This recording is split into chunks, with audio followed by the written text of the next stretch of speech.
ব্যাংকে হঠাৎ ডাকাতি হলো, লকারে রাখা আপনার সমস্ত মূল্যবান সামগ্রী চুরি হয়ে গেল। ভাবছেন ব্যাংক আপনাকে সবকিছু ফিরিয়ে দেবে? সেগুড়ে বালি।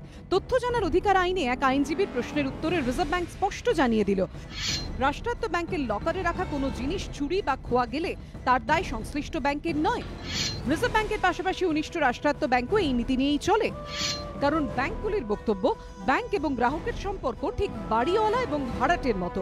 ভাড়াটের জিনিস চুরি হয়ে গেলে যেমন মালিক তার দায় নেয় না, তেমনি ব্যাংকের লকার থেকে সামগ্রী খোয়া গেলেও দায় ব্যাংকের নয়।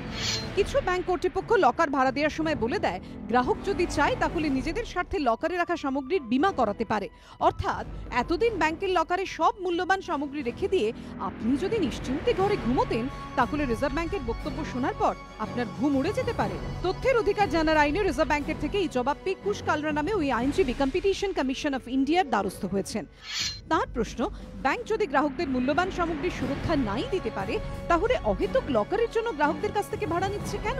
তাহলে তো ব্যাংকের লকারে রাখার পরিবর্তে বাড়িতেই মূল্যবান জিনিসপত্রের বীমা করে রেখে দেওয়া যেতে পারে।